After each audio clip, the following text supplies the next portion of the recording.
ओम श्री विष्णवे नमः। हरे कृष्ण। आप सभी का दिन शुभ हो।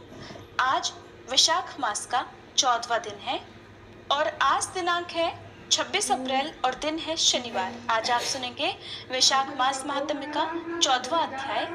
और क्योंकि आज शनिवार का दिन है तो सबसे पहले सुनिए श्री दशरथ कृत शनि स्तोत्र पाठ हिंदी में। जिनके शरीर का वर्ण कृष्ण नील तथा भगवान शंकर के समान है, उन शनिदेव को नमस्कार है। जो जगत के लिए कालाग्नि और कृतांत रूप है, उन शनैश्चर को बारंबार नमस्कार है। जिनका शरीर कंकाल जैसा मांसहीन तथा जिनकी दाढ़ी मूछ और जटा बड़ी हुई है, उन शनिदेव को नमस्कार है। जिनके बड़े बड़े नेत्र, पीठ में सटा हुआ पेट और भयानक आकार है, उन शनैश्चर देव को नमस्कार है। जिनके शरीर का ढांचा फैला हुआ है, जिनके रोए बहुत मोटे हैं, जो लंबे चौड़े किंतु सूखे शरीर वाले हैं और जिनकी दाढ़ें काल रूप हैं, उन शनिदेव को बारंबार प्रणाम है। हे शनैः, आपके नेत्र कोटर के समान गहरे हैं, आपकी ओर देखना कठिन है। आप घोर रौद्र भीषण और विकराल हैं, आपको नमस्कार है। वली मुख, आप सब कुछ भक्षण करने वाले हैं, आपको नमस्कार है। सूर्य नंदन, भास्कर पुत्र, अभय देने वाले देवता, आपको प्रणाम है। नीचे की ओर दृष्टि रखने वाले शनिदेव, आपको नमस्कार है। संवर्तक, आपको प्रणाम है। मंद गति से चलने वाले शनिश्चर, आपका प्रतीक तलवार के समान है, आपको पुनः पुनः प्रणाम है। आपने तपस्या से अपनी देह को दग्ध कर लिया है। आप सदा योगाभ्यास में तत्पर, भूख से आतुर और अतृप्त रहते हैं, आपको सदा सर्वदा नमस्कार है। ज्ञान नेत्र, आपको प्रणाम है। काश्यप नंदन सूर्य पुत्र शनिदेव, आपको नमस्कार है। आप संतुष्ट होने पर राज्य दे देते हैं और रुष्ट होने पर उसे तत्काल हर लेते हैं। देवता, असुर, मनुष्य, सिद्ध, विद्याधर और नाग, ये सब आपकी दृष्टि पड़ने पर समूल नष्ट हो जाते हैं। देव, मुझ पर प्रसन्न होइए, मैं वर पाने के योग्य हूँ और आपकी शरण में आया हूँ। सभी प्रेम से बोलिए शनिदेव महाराज की जय। आज मासिक शिवरात्रि भी है, इसलिए आज के अध्याय से पहले अब सुनिए मासिक शिवरात्रि की कथा। पौराणिक कथा के अनुसार एक बार चित्रभानु नामक एक शिकारी था। पशुओं की हत्या करके वह अपने परिवार को पालता था। एक बार वह एक साहूकार का ऋणी बन गया, लेकिन ऋण समय पर ना चुका सकने पर क्रोधित साहूकार ने उसको शिव मठ में बंदी बना लिया।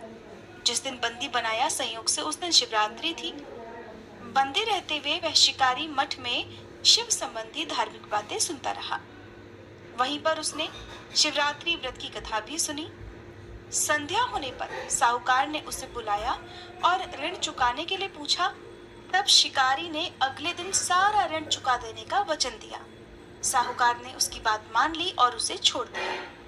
शिकारी जंगल में शिकार करने के लिए निकला, लेकिन दिन भर बंदी गृह में रहने के कारण वह भूख और प्यास से अति व्याकुल था।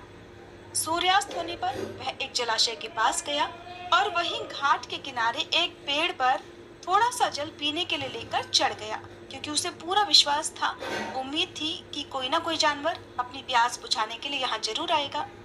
जिस पेड़ पर वह चढ़ा वह बेलपत्र का पेड़ था और उसी पेड़ के नीचे शिवलिंग भी था, जो कि उस समय सूखे बेलपत्रों से ढके होने के कारण दिखाई नहीं दे रहा था। शिकारी को भी इस बात का पता नहीं चला।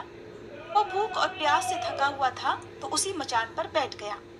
मचान बनाते समय उसने जो टहनियां तोड़ी वो संयोग से शिवलिंग पर जाकर गिर गई। इस प्रकार दिन भर भूखे प्यासे शिकारी का व्रत भी हो गया और शिवलिंग पर अनायास ही उससे बेलपत्र भी चढ़ गए।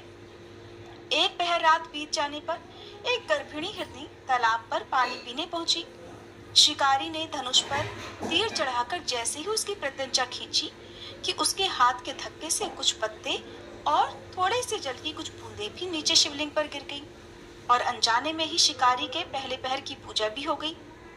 वह गर्भिणी हिरनी कहने लगी कि हे शिकारी, मैं गर्भिणी हूँ, शीघ्र ही बच्चे को जन्म देने वाली हूँ। तुम एक साथ दो जीवों की हत्या करोगे जो बिल्कुल ठीक नहीं है। मैं बच्चे को जन्म देकर जल्दी ही तुम्हारे सामने आ जाऊंगी, तब तुम मुझे मार लेना। सुनकर शिकारी को उस पर दया आ गई और उसने अपने धनुष की प्रत्यंचा ढीली कर दी। देखते ही देखते वह हिरनी जंगली झाड़ियों में गायब हो गई। कुछ ही देर बाद एक और हिरनी उधर से आ निकली। शिकारी की प्रसन्नता का ठिकाना नहीं रहा। पास आने पर उसने फिर से धनुष पर अपना बाण चढ़ाया। कुछ बेलपत्र फिर से नीचे शिवलिंग पर जा गिरे और अनायास इस प्रकार शिकारी की दूसरे पहर की पूजा भी संपन्न हो गई। तब उसे देखकर वह हिरनी विनम्रता पूर्वक निवेदन करने लगी कि हे शिकारी महाराज, मैं तो थोड़ी ही देर पहले ऋतुकाल से निवृत्त हुई हूँ और कामातुर विरहिणी हूँ। अपने प्रिय की खोज में भटक रही हूँ। मैं अपने पति से मिलकर जल्दी ही तुम्हारे पास आ जाऊंगी। कृपया तुम मेरा विश्वास करो, तब तुम मुझे मार लेना। सुनकर शिकारी को उस पर भी दया आ गई और उससे जल्दी आना कहकर उसे जाने दिया। 2 बार शिकार खोकर अब यह शिकारी चिंता में पड़ गया। रात का आखिरी पहर बीत रहा था। तभी एक दूसरी हिरनी अपने बच्चों के साथ उधर से निकली। वैसे ही वह अपने बच्चों के साथ घाट पर पानी पीने के लिए आई कि शिकारी ने फिर से अपने धनुष पर तीर चढ़ा दिया। अब वह तीर चढ़ाकर छोड़ने ही वाला था कि फिर से अनायास ही कुछ पत्ते और जल की कुछ बूंदें शिवलिंग पर गिर गईं। उधर शिकारी को धनुष की प्रत्यंचा खींचा हुआ देखकर वह हिरनी बोल उठी कि हे शिकारी महाराज, हमें मत मारो। मैं इन बच्चों को इनके पिता के हवाले करके लौट आऊंगी। कृपया मेरा विश्वास करो और इस समय मुझे मत मारो, नहीं तो मेरे ये बच्चे अनाथ हो जाएंगे। शिकारी हंसने लगा और कहने लगा, सामने आए शिकार को छोड़ दूं? मैं ऐसा मूर्ख नहीं हूँ। इससे पहले भी मैं 2 बार अपना शिकार खो चुका हूँ। मेरे बच्चे भी तो भूख प्यास से तड़प रहे होंगे। उसके उत्तर में हिरनी कहने लगी कि जैसे तुम्हें अपने बच्चों की ममता सता रही है ना, ठीक वैसे ही मुझे भी इन बच्चों की फिक्र है। इसलिए सिर्फ इन बच्चों के नाम पर ही मैं थोड़ी सी देर के लिए तुमसे जीवन दान मांग रही हूँ। कृपया मेरा विश्वास करो, मैं इन्हें इनके पिता के पास छोड़कर जल्दी वापस आ जाऊंगी। हिरनी का दीन स्वर सुनकर शिकारी को उस पर भी दया आ गई और उससे भी जल्दी आना कहकर उसे भी छोड़ दिया। इधर शिकार के अभाव में बेल वृक्ष पर बैठा शिकारी बेलपत्र तोड़ तोड़ कर क्रोध में नीचे फेंकता जा रहा था। अनजाने में उससे तीसरे पहर की पूजा भी स्वतः ही संपन्न हो गई। अब सुबह होने को हुई तो एक हष्ट पुष्ट हिरन उसी रास्ते पर आया। अब तो शिकारी ने सोच लिया कि इसका शिकार तो वह अवश्य करेगा, इसे किसी भी प्रकार वह जाने नहीं देगा। इधर शिकारी की तनी प्रत्यंचा देखकर वह हिरन समझ गया कि ये शिकारी मुझे जरूर मार डालेगा। फिर भी उसने विनती करते हुए कहा कि भाई, अगर तुमने मुझसे पहले आने वाली 3 हिरनियों और उनके साथ छोटे छोटे बच्चों को भी मार डाला है, तब तो तुम मुझे मारने में भी बिल्कुल देर मत करो, ताकि मुझे उनके वियोग में एक क्षण भी दुख न सहना पड़े, क्योंकि मैं उन हिरनियों का पति हूँ। और अगर तुमने उन्हें जीवन दान दिया है तो मुझे भी कुछ क्षण का जीवन देने की कृपा करो। मैं वचन देता हूँ कि उन सब से मिलकर मैं जल्दी ही तुम्हारे सामने उपस्थित हो जाऊंगा। हिरन की बात सुनकर शिकारी ने सारी बातें उस हिरन को सुना दी। इधर जैसे ही शिकारी ने फिर से प्रत्यंचा खींची थी कि अनायास ही फिर से कुछ बेलपत्र और जल की कुछ बूंदें शिवलिंग पर गिर गई। अनजाने में ही चौथे पहर की पूजा भी उससे संपन्न हो गई। सारी बात जानकर हिरन कहने लगा, हे शिकारी महाराज, कृपया मेरा विश्वास करो। मेरी तीनों पत्नियां जिस तरह से तुम्हें विश्वास दिलाकर गई हैं, वे मेरी मृत्यु के बाद अपने धर्म का पालन बिल्कुल भी नहीं कर पाएंगे। इसलिए जैसे तुमने उन्हें विश्वास पात्र मानकर छोड़ा है, वैसे ही मुझे भी जाने दो। मैं उन सब के साथ तुम्हारे सामने जल्दी ही उपस्थित हो जाऊंगा। दिन भर उपवास, रात्रि जागरण और शिवलिंग पर बेलपत्र चढ़ने से उस क्रूर शिकारी का हिंसक हृदय निर्मल हो गया था। उसमें भगवत भक्ति का वास हो गया था। उसका कठोर हृदय अब कोमल भावों से भर गया था। उसके हाथ से धनुष और बाण छूट गया और उसने उस हिरन को भी जाने दिया।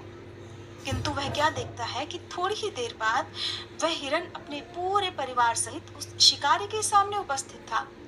इसलिए उपस्थित था ताकि वह उनका शिकार कर सके। किंतु जंगली पशुओं की ऐसी सत्यता, सात्विकता और आपसी सामूहिक भावना देखकर उस शिकारी को खुद से बड़ी ग्लानि हुई। उसकी आंखों से आंसू की झड़ी लग गई।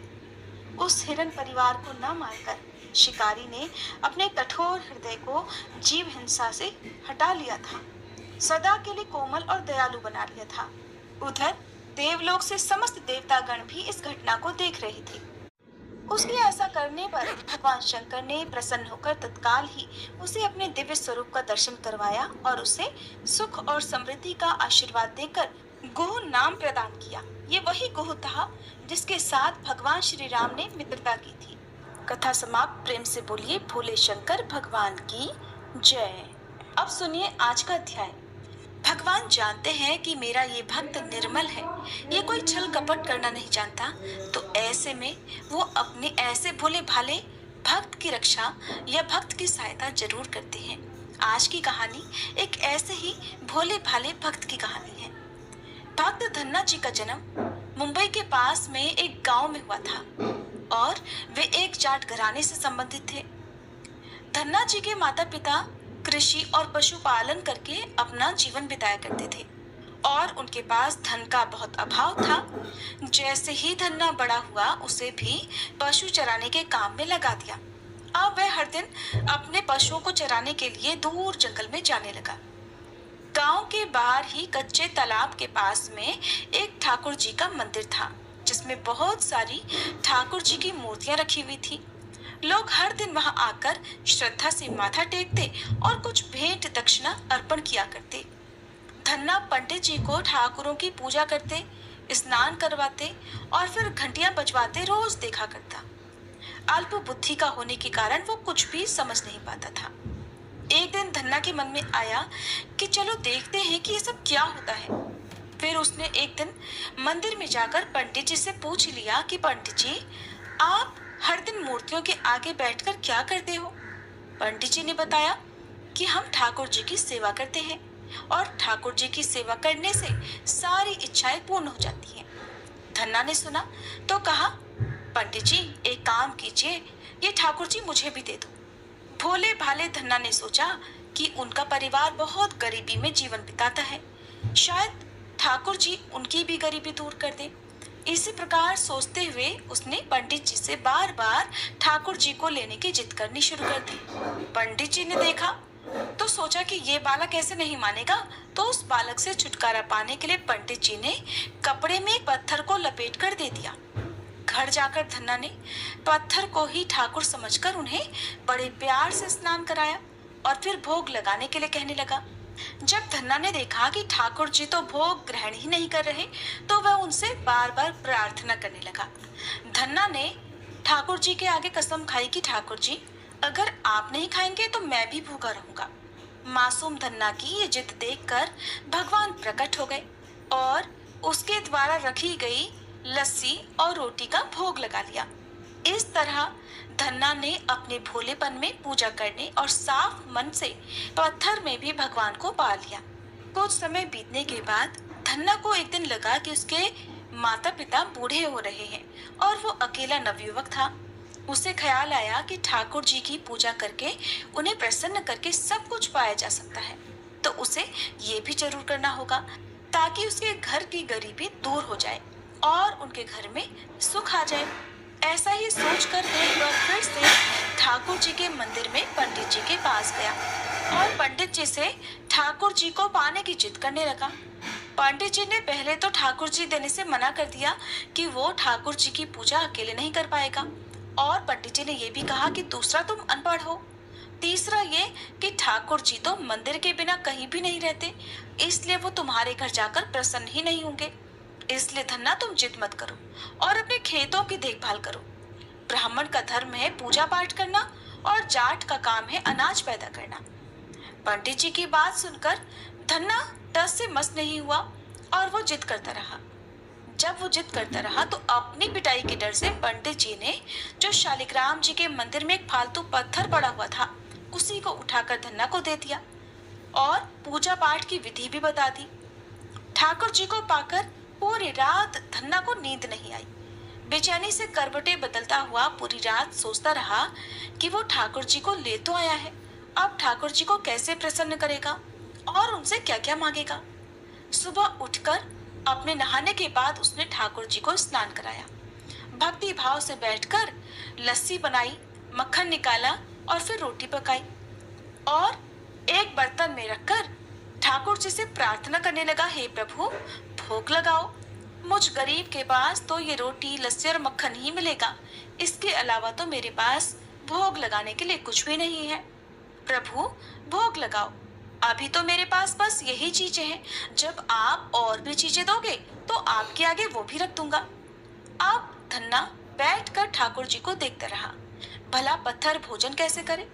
अब तक तो धन्ना ने मंदिर में यही देखा था कि पंडित जी ठाकुर जी को भोग लगाते थे और उसके कुछ देर बाद ही वो भोग सारा वहां से गायब हो जाता था। भोला भाला धन्ना सोचता था कि शायद ठाकुर जी ने सारा भोग ग्रहण कर लिया है, बल्कि होता ये था कि पंडित जी भोग का बहाना बनाकर सारी सामग्री अपने घर ले जाते थे।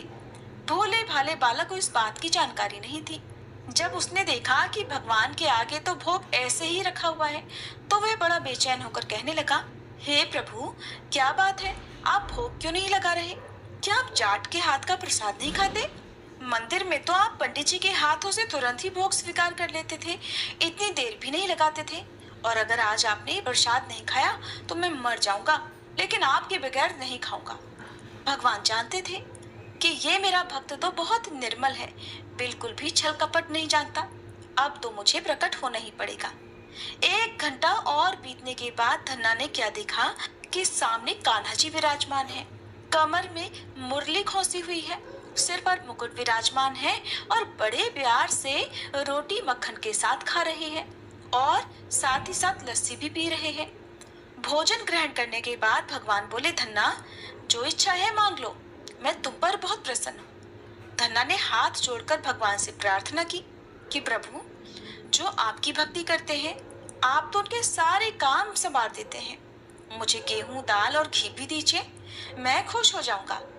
और अगर और भी अधिक देना चाहते हो तो जूता कपड़े 7 तरह के अनाज, गाय भैंस, सवारी करने के लिए घोड़ी और घर की देखभाल करने के लिए एक सुंदर नारी भी मुझे दे दो। धन्ना के ये वचन सुनकर भगवान हंस पड़े और बोले, ये सारी चीजें तुम्हें मिल जाएंगी। भगवान बोले, और कुछ चाहिए तो बताओ। भगवान से धन्ना कहने लगा, प्रभु मैं जब भी आपको याद किया करूं बस आप मुझे अपने दर्शन दे दिया कीजिएगा, और अगर मुझे किसी और बात की जरूरत हुई तो जरूर बताऊंगा। तथास्तु कहकर भगवान ने उत्तर दिया। फिर धन्ना बोला, प्रभु आज से ये धन्ना आपका आजीवन सेवक हुआ, इसके अलावा मैं अब अपनी जीवा पर किसी और का नाम नहीं लूंगा। धन्ना ये सारी वस्तुएं पाकर खुशी से पागल हो गया। उसने आंखें बंद कर ली और जब आंखें खोली तो देखा भगवान तो वहां पर थे ही नहीं, और बल्कि वहां पर पत्थर के वो शालिग्राम पड़े हुए थे जिनकी पूजा वह हर दिन करता था। उसने बर्तन में बचा हुआ प्रसाद खुद खाया और प्रसाद खाते ही उसे तीनों लोकों का ज्ञान हो गया। भगवान के दर्शनों के कुछ दिन बाद ही धन्ने के घर में सारी खुशी आ गई। उसका एक अमीर घराने में विवाह हो गया। उसकी बिना बोई भूमि पर भी फसल लहलहा गई। उसने जो जो चीज भगवान से मांगी थी वो सब कुछ मिल गई। इसी तरह से भगवान पर विश्वास रखकर बिना छल कपट किए, मन में कोई द्वेष की भावना रखे बिना अगर भक्ति की जाए तो भगवान बिना कुछ मांगे भी बहुत कुछ दे देते हैं। भगवान जानते हैं कि उनके भक्त को कब क्या और कितना देना है। ये थी आज की कहानी। उम्मीद है आपको पसंद आई होगी। रिस्पॉन्ड कीजिए आज की कथा का। और आज की इस कथा में आप एक रीछ यानी भालू और धर्मगुप्त की कथा सुनेंगे। ऋषि बोले, हे सूत जी आप स्वामी पुष्करणी तीर्थ की महिमा का फिर से वर्णन कीजिए। तब श्री सूत जी कहने लगे कि जो लोग स्वामी तीर्थ में स्नान करते हैं वे तामिश्र, अंधतामिश्र, महारौरव, रौरव, कुंभीपाक, कालसूत्र, असीपत्रवन, कृमिभक्ष, अंधकूप, संदश, शालमली, वज्रकर्णक, तिरोधान, सुचिमुख, पुए भक्ष और विषाग्नि परिपीडन आदि 28 नरकों में नहीं जाते। जो दूसरों के धन, संतान और स्त्रियों का अपहरण करने वाला है वह बहुत वर्षों तक तामिश्र नामक भयंकर नरक में डाला जाता है। जो अधम मनुष्य माता पिता और ब्राह्मणों से द्वेष रखता है वह 10,000 योजन विस्तृत कालसूत्र नामक नरक में डाला जाता है। जो वेद मार्ग का उल्लंघन करके कुपथ पर चलता है वह यमदूतों द्वारा भयंकर असीपत्र वन में गिराया जाता है।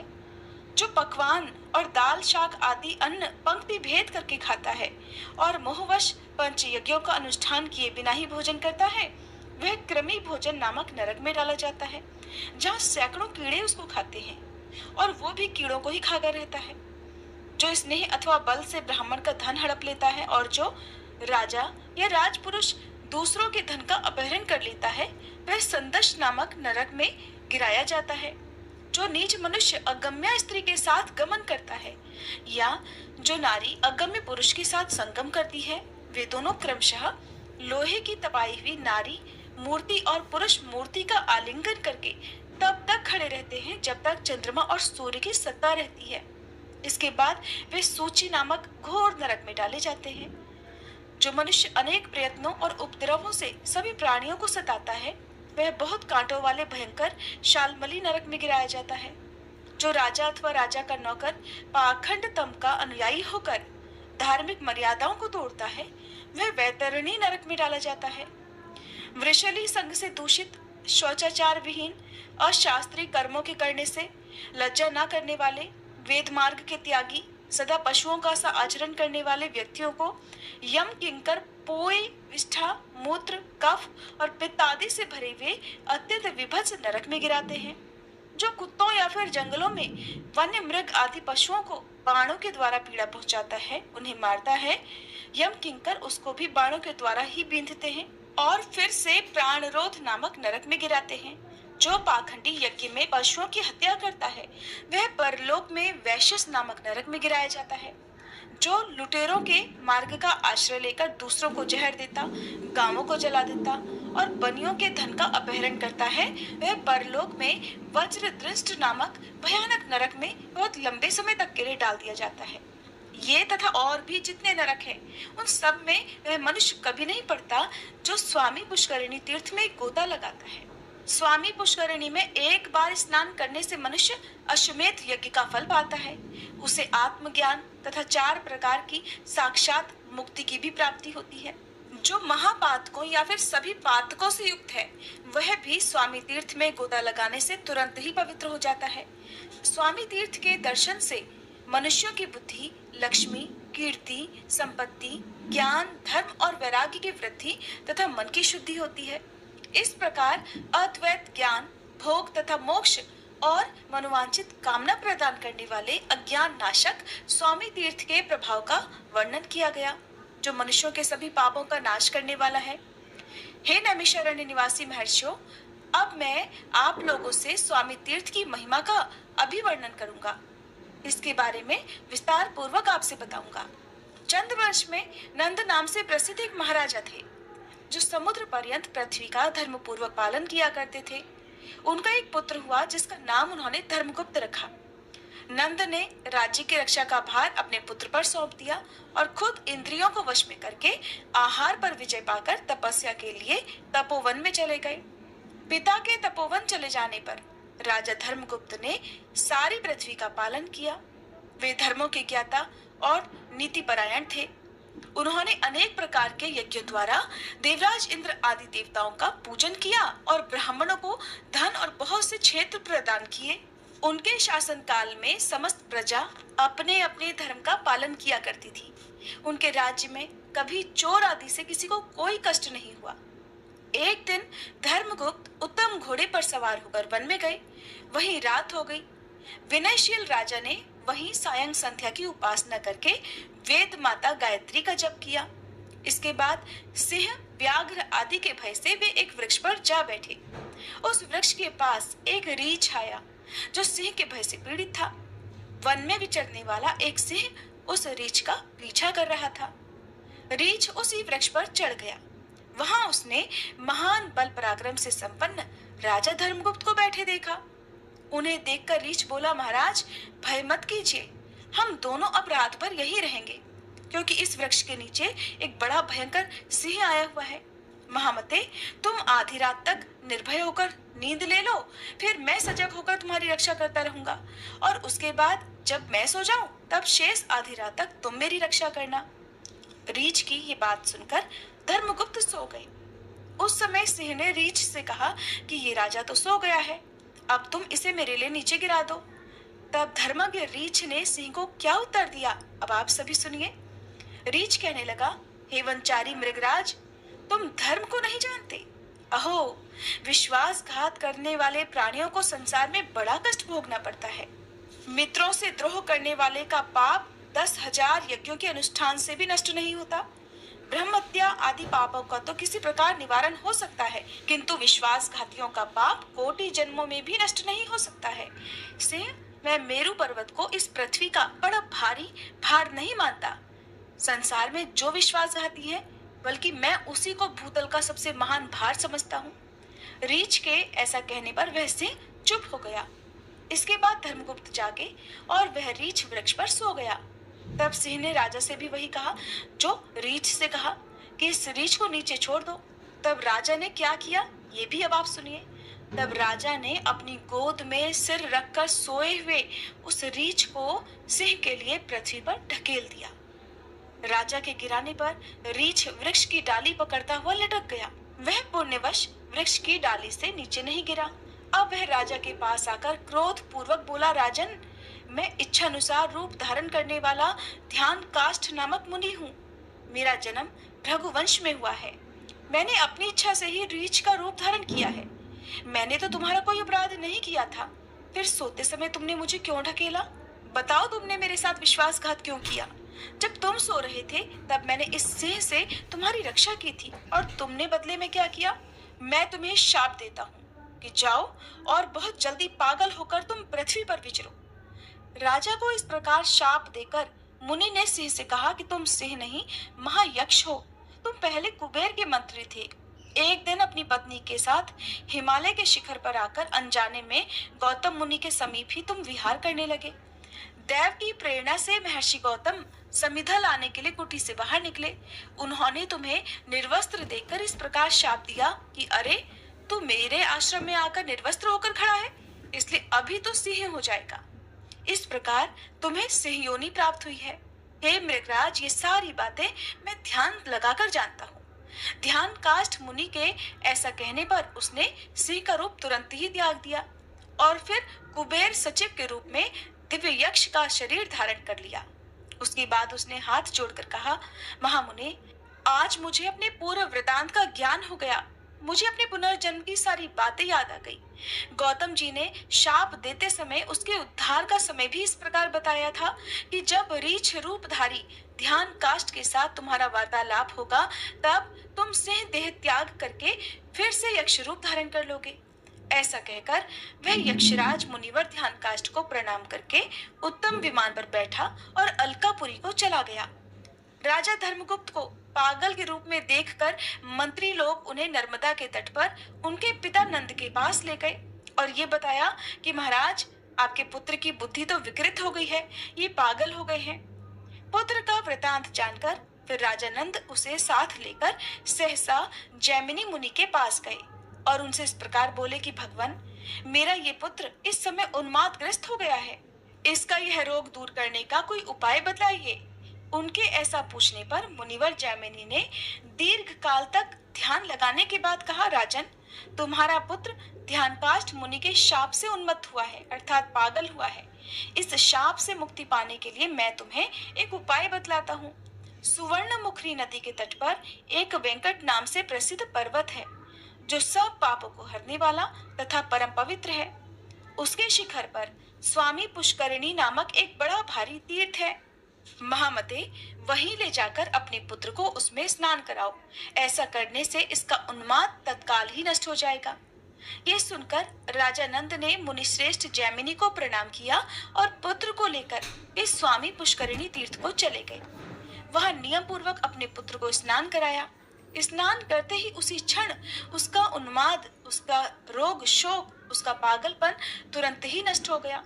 राजा नंद ने स्वयं भी स्वामी पुष्करिणी के जल में स्नान किया, फिर पुत्र के साथ एक दिन उस तीर्थ में निवास किया और वेंकटगिरी के स्वामी दयानिधान भगवान श्रीनिवास की सेवा करके पुनः तपस्या के लिए वन को प्रस्थान कर लिया।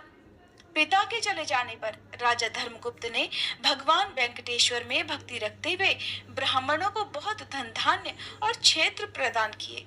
इसके बाद मंत्रियों के साथ वे अपनी नगरी को चले गए। हे ब्राह्मणों, इस प्रकार मैंने आपसे राजा धर्मगुप्त की कल्याणमयी कथा सुनाई। इसके सुनने मात्र से ही ब्रह्मत्या का नाश हो जाता है। हरे कृष्ण। आज की वीडियो में बस इतना ही। इसके आगे की कथाएं आप सभी आने वाले अध्यायों में सुनिएगा।